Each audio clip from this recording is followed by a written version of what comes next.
Você por acaso já sentiu aquela dor no peito depois de ser rejeitado, depois de ser rejeitada? Como se tivesse praticamente levado um soco no estômago. Isso não é a tua imaginação, tá? Porque estudos de neuroimagem comprovados cientificamente, tá? Mais do que estudado, mostram que a rejeição amorosa ativa exatamente as mesmas áreas do cérebro que a dor física. Isso literalmente dói. E eu já passei por isso, você pode conferir aqui no meu canal a minha história também, beleza? Eu sei que dói fisicamente, tá? E sabe qual que é o mais interessante? O teu cérebro, ele não consegue diferenciar a rejeição do perigo real. A nossa mente, ela não consegue diferenciar do que é real e do que nem é tão real assim. O exemplo disso é quando você tem um pesadelo e acorda completamente assustado, assustada, beleza? O que que acontece? Na época das cavernas, né, lá de muito antigamente, ser rejeitado por um grupo significava uma morte certa. Por quê? Na época das cavernas, tu andasse sozinho praticamente significaria o fim, tá? Então, por isso que hoje, quando o teu parceiro termina com você, o teu cérebro também entra em modo sobrevivência total. É por isso que tantas pessoas acabam implorando, mandando mensagem de forma desesperada, tentando presente, tentando um monte de coisa, fazendo coisas que se arrependem profundamente depois, né? Então,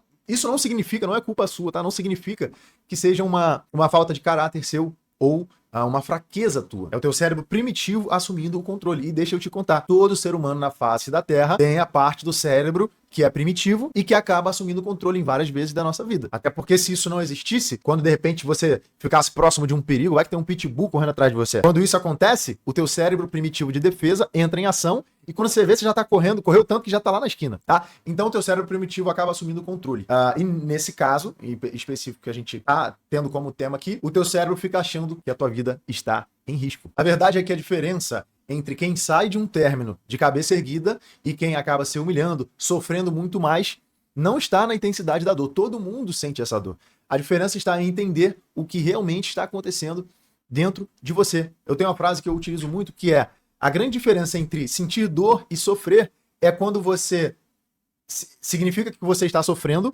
é quando você não aceita essa dor, não aceita esse processo e passa por ele sem saber o que está acontecendo. Você passa pelo processo de forma cega. É por isso e para isso que eu tô aqui, que o meu conteúdo tá aqui. Que você passe por essas questões muito peculiares de relacionamento da forma mais consciente possível, para que você atravesse a dor como qualquer pessoa acaba atravessando por vários motivos na vida, sem sofrer. Porque o sofrimento é quando nós não aceitamos a dor. É quando a gente resiste. Tudo aquilo que você resiste permanece. Tudo aquilo que você resiste aumenta cada vez mais. Tá? Então hoje nesse vídeo eu vou te mostrar exatamente o que acontece no seu cérebro, no meu de todo mundo, quando somos rejeitados, tá? Eu vou revelar 3 mecanismos super poderosos para você que explica por que a gente perde a nossa dignidade após um término. Quem nunca, né? Quem nunca perdeu sua dignidade após um término? Eu acredito que todo mundo tenha passado por isso pelo menos uma vez. Bom, de todas as pessoas que eu converso diariamente aqui, que eu faço atendimentos, mentorias individuais, cara, praticamente todos já passaram por isso em algum momento na vida, tá? E como você pode usar esse conhecimento para preservar o teu valor e o teu amor próprio, mesmo sentindo a dor da rejeição. Esse vídeo promete que você não vá sofrer, que você não venha sentir dor nunca. Os meus conteúdos, a minha forma de gerar valor para as pessoas com a minha missão de vida, nunca é falar algo mentiroso para você. Nunca é te colocar no mundo da Alice no País das Maravilhas, no conto de fadas. Você vai sentir dor? Com toda certeza, até porque só não sente dor quem já partiu. Agora, o que vai acontecer é, você vai passar por esse processo sabendo o que está acontecendo e vai fazer dele o processo aqui que está mais importante. Você vai fazer esse processo, o processo mais rápido possível. Porque só tem 2 alternativas. Ou você passa pelo processo conhecendo ele, sem sofrer, mesmo debaixo da dor, você cresce. Essa é a forma número 1. E a forma número 2 é você passar por esse processo sofrendo, resistindo, fazendo ele durar 2, 3, 4, 5 vezes mais tempo do que duraria. Uma vez eu conversei com um rapaz pelo Instagram.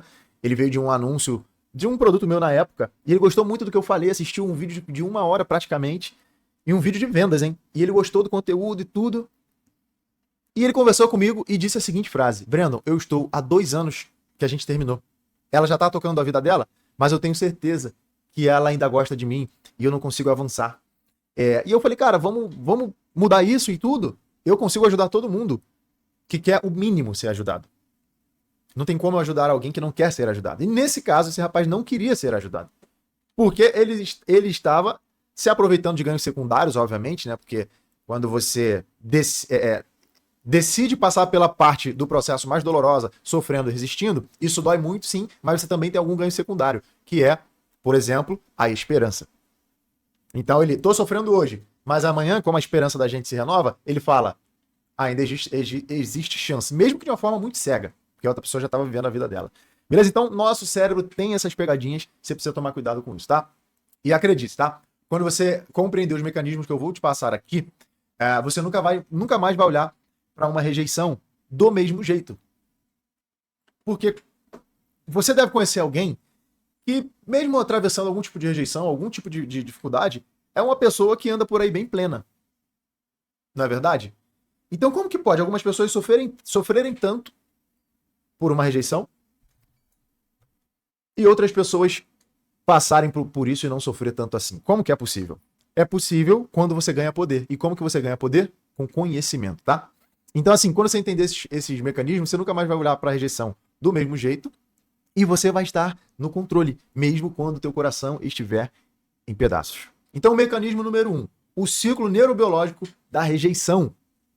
A função evolutiva da dor da rejeição. O que é essa função evolutiva da dor da rejeição? Aquilo que aconteceu lá e muito antigamente, na época das cavernas. O nosso cérebro, ele evoluiu para interpretar a rejeição social como uma ameaça à sobrevivência. Então é uma parada que está amarrada, gente, há séculos e séculos e séculos e séculos e séculos. O teu DNA, a tua epigenética, nossos genes, tudo traz a nossa herança da árvore genealógica. E essa árvore genealógica não é só do 3 gerações atrás, não é de todas as gerações atrás. E a gente carrega traços primitivos ainda. O nosso cérebro, se a gente for falar mais tecnicamente, ele não evoluiu para o mundo moderno que nós temos hoje. Tanto que você pode compreender a quantidade de pessoas viciadas que não estão aguentando a modernidade, o tanto de informação, o tanto de substância química. Porque o nosso cérebro, ele ainda é, em sua maioria, preparado e treinado para te manter vivo, para te proteger. Ou seja, poupar a tua energia e te proteger. O nosso cérebro, já que ele é algo plástico, a gente pode devagarzinho ir evoluindo. Mas se a gente deixar no piloto automático, a gente só está preparado para correr, fugir e poupar energia. Por isso que nós somos naturalmente preguiçosos. O teu cérebro não foi feito para te fazer feliz, ele não tem essa função, é justamente o contrário. Segundo o hardware que você já tem, que é o seu cérebro, segundo o modus operandi dele, que é te proteger e te poupar energia, entre buscar uma oportunidade que é um desafio e ficar em casa deitado no sofá, ele sempre vai escolher o sofá, porque ele quer te proteger. Logo você não entra em desafio nenhum. Ele quer te poupar energia, logo você fica no sofá. Vou ficar deitado. Por quê? Tá te poupando energia. Ele tá achando que você tá lá na caverna ainda. Se você for ali daqui a 15 metros, você pode morrer. Tá? Então, nas sociedades tribais primitivas, ser rejeitado pelo grupo significava o fim, para não falar a morte, beleza?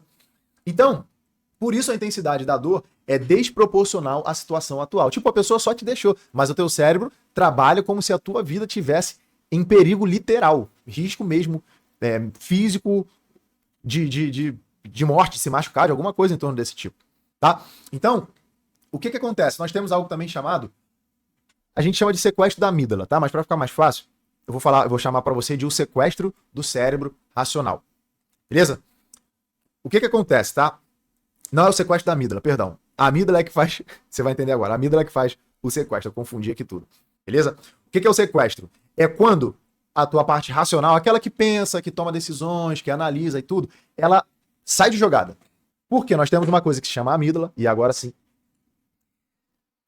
Nós temos uma coisa que se chama amígdala, e essa amígdala é o teu centro do medo. Para que ela existe? Ela assume o controle e desativa o teu córtex pré-frontal, que é a nossa racionalidade.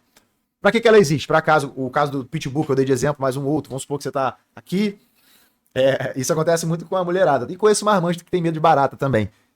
Você está ali, sei lá, fazendo alguma coisa na sua casa, do nada uma barata daquele tamanho vem voando. Irmão, o que acontece? O teu cérebro olha para aquela barata e identifica como perigo. Como se fosse um leão, um dinossauro de milhões de anos atrás. Quando ele olha para aquele perigo, isso aqui desliga. A tua amígdala, ela entra em ação, porque ela age antes de você conseguir pensar. É por isso que muitas das vezes, fugindo de uma barata, por exemplo, você já deve ter chutado um degrau, derrubado um monte de coisa, porque tu saiu correndo, porque você está literalmente não pensando. A tua amígdala entra em ação e ela fala o seguinte: bombear sangue para os membros inferiores, para tu conseguir correr, para as extremidades, para os braços, para você conseguir se agarrar, lutar, se pendurar, e para as pernas, para você correr. Se você for ver uma pessoa que está em pânico, fugindo de algo assim, ela fica pálida. Por quê? Porque o sangue ele é drenado dos principais órgãos e jogado para a parte do teu corpo que vai garantir a tua fuga e a tua proteção. Agora, olha que loucura. A gente está falando de um processo desse tamanho para fugir de uma barata. Que na maioria das vezes ela é bem nojenta mesmo, me dá vontade de sair correndo. Só que, pô, acabei de assumir que eu tenho medo de barata. Olha que vacilação. Mentira, não tenho medo não. Eu tenho até pena, pode perguntar à minha esposa, eu tenho até pena de matar qualquer bicho, eu sou meio maluco. Mas não considera isso não. Se eu ver uma barata ali e puder pegar ela assim e botar ela no esgoto, eu vou fazer. Mas na maioria das vezes não dá, porque ela voa e tudo, aí tu tem que dar uma chinelada. Então, a tua amígdala assume o controle e desativa literalmente o teu córtex pré-frontal, que é o nosso centro da racionalidade. Se eu te perguntar quanto é 2 mais 2, aí você vai falar, é 4. Quem respondeu 4? Teu córtex pré-frontal, beleza? Isso explica a sensação de não me reconheço, falando aqui no caso não da barata, mas falando aqui no caso dos relacionamentos. Ah, eu não me conheço mais, Brendo, eu escuto muito isso nos atendimentos que eu faço. Após um término, por exemplo, você está literalmente operando com uma parte diferente do cérebro. Esse modo de emergência, ele prepara você para lutar ou para fugir, como eu falei, e não para tomar decisões complexas que preservem a tua dignidade. Então, o teu cérebro, como ele está identificando um perigo natural, ele não interpreta o fim, ele não prioriza no fim do relacionamento a tua dignidade. Ele fala que se dane a dignidade. Quando você está fugindo de uma barata, que a amígdala entra em ação, você chuta a cadeira, se machuca, cai, derruba prato, derruba o que tiver na frente para fugir da barata. Então você não tem dignidade. O teu cérebro nunca vai falar, o que eu posso fazer para fugir dessa barata e manter a minha dignidade ao mesmo tempo? Ele nunca vai pensar isso. Porque ele tem que te proteger. As questões filosóficas, morais e éticas que vêm depois, que não é uma prioridade agora, ele tem. Se você não estiver vivo, do que adianta manter a tua dignidade? Faz até sentido, mesmo depois de morto, ter dignidade, ter valor. Mas o teu cérebro primitivo de defesa ele não vai pensar assim, tá? Um término ativa os mesmos circuitos neurais de uma abstinência de drogas. A dopamina, que é o nosso neurotransmissor do prazer, ela dispara na presença do parceiro, e aí acaba, e agora tá o quê? Em queda livre. Então a enxurrada bioquímica que aconteceu no seu cérebro, agora está caindo. Essa desregulação química explica por que comportamentos impulsivos e obsessivos comprometem a tua dignidade. Isso explica por que essas coisas acontecem. Você fala assim, caraca, pô, tô perseguindo essa pessoa, eu vivo pela pessoa, nossa, não tô conseguindo, minha vida parou. Eu converso com muita gente que atrapalha o trabalho e tudo, porque é natural. Por quê? Porque tá vivendo em modo de sobrevivência. Beleza? O que acontece aqui? Além disso tudo, nós temos o mecanismo número 2, que são os padrões parentais de rejeição. Beleza? Por exemplo, uma ferida do abandono quando é reativada. E todo mundo, em sua maioria das vezes, eu não vou falar 100%, porque não dá pra ser 100% em tudo, tá? Mas na maioria das vezes, 99% das pessoas tem algum tipo de rejeição. Mesmo que não tenha acontecido uma rejeição real, a pessoa acha que foi rejeitada. Por exemplo, já tem vídeo meu, posso até deixar aqui na descrição, ou num quadrinho aqui, aparecendo aqui, nesse exato minuto. Beleza? E aí esse vídeo vai aparecer para você, você assiste a história de uma cliente que eu tive, que ela interpretava o amor da mãe dela, que a mãe dela dava o amor da forma A para a irmã, e ela recebeu o amor da forma B. Então ela achava que a mãe dela não a amava igual amava a irmã. Só porque a mãe dava amor de uma forma para uma pessoa e dava amor de outra forma para ela. Então, na maioria das vezes, a pessoa nem foi rejeitada. Ela só acha que foi rejeitada, mas não. A mãe fornecia amor para ela, só que de uma forma diferente. E isso é natural, todo mundo ama outras pessoas de forma diferente, principalmente se tratando de mãe, filhos e irmãos. Beleza? Então essa rejeição adulta, ela reativa essa ferida, mesmo que não seja uma ferida real. Pode ser uma interpretação de uma ferida. Eu posso só achar que alguém da minha família não me valorizou, não me deu amor. Quer dizer, eu posso só ter achado, né, vamos supor, na minha infância, ou na minha adolescência, ou até hoje. Eu atendo pessoas com mais de 30 anos que não conseguem interpretar a dinâmica correta entre os pais. E aí, essa pessoa acredita que não recebeu amor, tem uma ferida, e esse término de um relacionamento reativa toda essa história que está lá, tá? Então, quando a gente implora após um término, a gente não está apenas reagindo a uma perda atual, mas todas as perdas acumuladas, ou ideias de perda, beleza? Como eu falei na questão da ferida. Como identificar quando você está respondendo ao seu parceiro atual versus aos padrões parentais antigos. Simples, com perguntas. Na maioria das vezes, a gente busca no nosso parceiro, na nossa parceira, questões que nos faltam lá atrás. É por isso que gera dependência aquela questão toda. Porque, presta atenção, se eu venho da minha infância com o sentimento de que não fui amado pelo meu pai, ou pela minha mãe, ou por qualquer pessoa de importância na minha vida, eu cresço com um buraco. Eu cresci com esse buraco. O que eu preciso? O que meu cérebro nasceu para fazer? Me proteger e me poupar energia. Então, se eu acho que eu tenho um buraco na minha saúde emocional, o meu cérebro buscando tampar esse buraco, e a gente sempre busca tampar os buracos emocionais, até que a gente consiga transcender isso, beleza? É um nível mais alto de consciência, que você vai ver em vários conteúdos meus, mas a gente trabalha de forma mais metodológica nos atendimentos que eu faço, porque você consegue transcender todas essas questões, você consegue estar acima de todas... Breno, devo ter várias feridas emocionais, mas nenhuma delas me fazem mal e nenhuma delas travam a minha vida. Por quê?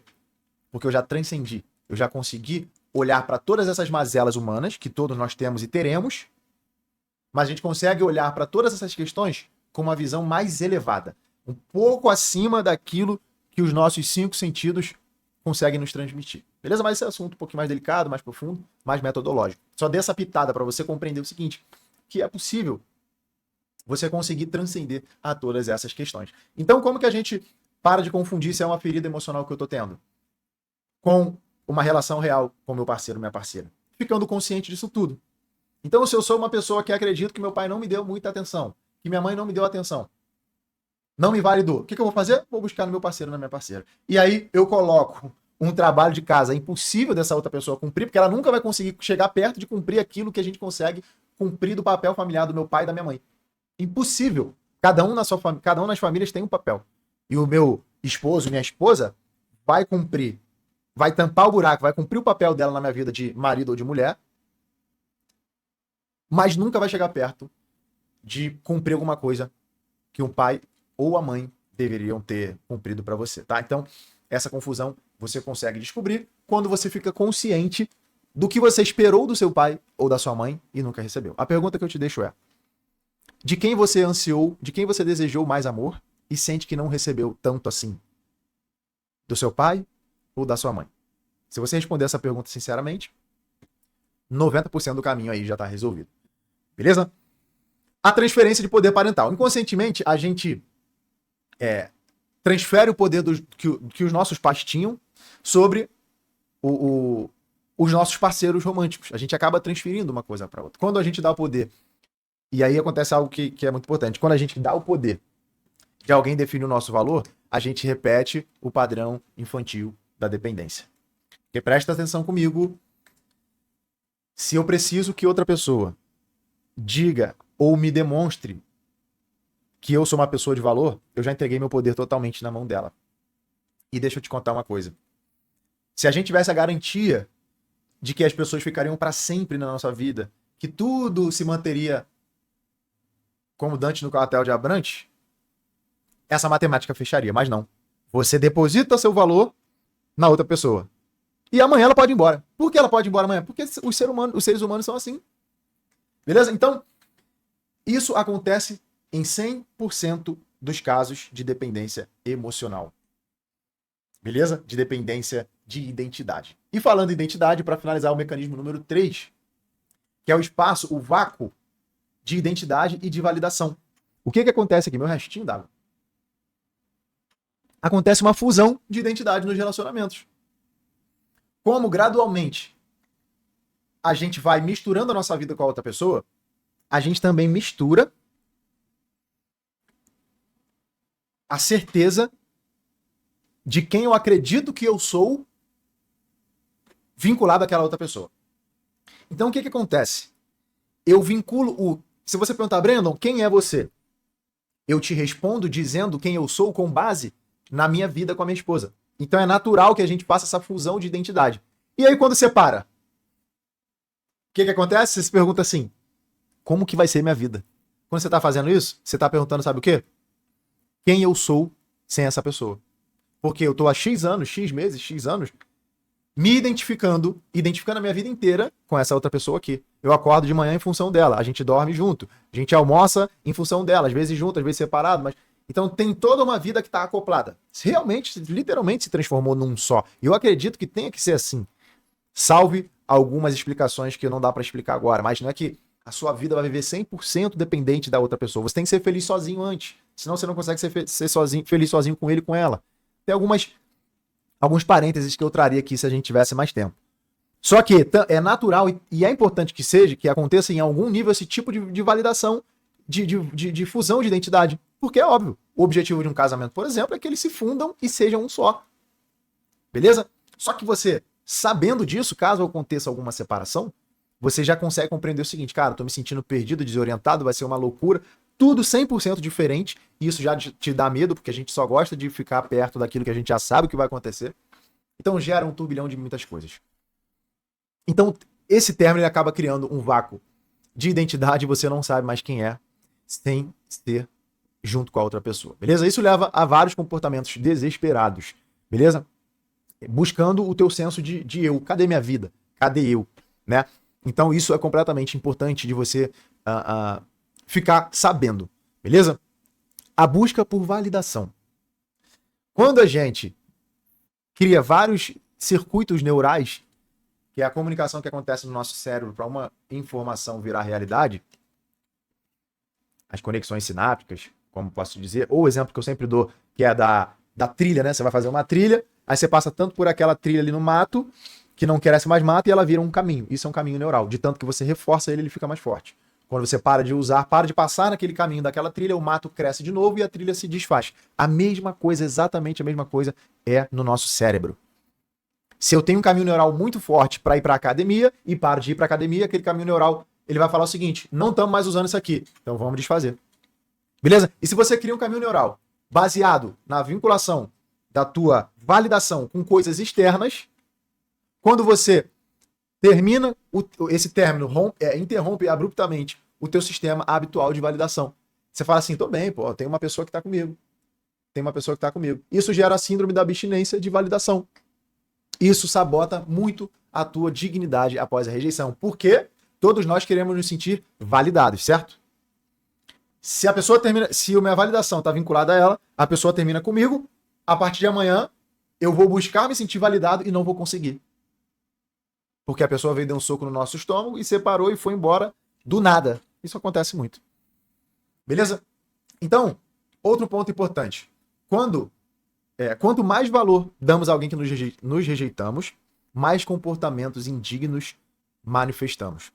Isso acontece porque existe um ciclo vicioso da rejeição. Por exemplo, eu recebo uma rejeição, eu tenho uma queda na minha autoestima, em busca de levantar essa autoestima de novo ao padrão que eu já conheço, eu faço comportamentos desesperados e o meu comportamento desesperado gera mais rejeição. E aí fica nesse looping infinito, tá? Esse paradoxo nos leva a trair os nossos próprios valores e limites de busca por conexão.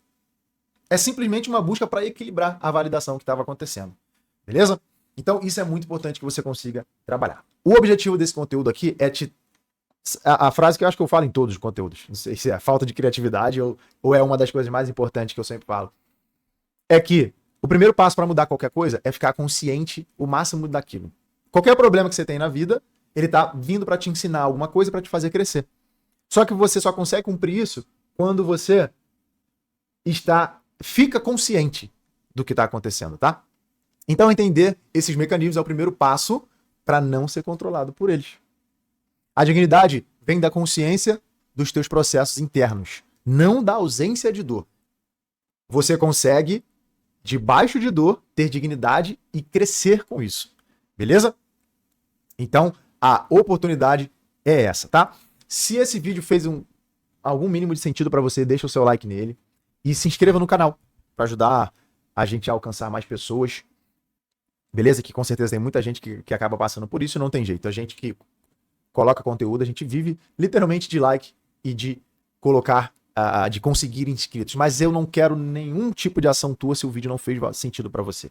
Eu acho que você primeiro tem que ser beneficiado e se você quiser achar válido, você faz o que eu tô pedindo aí que vai me ajudar muitão, beleza?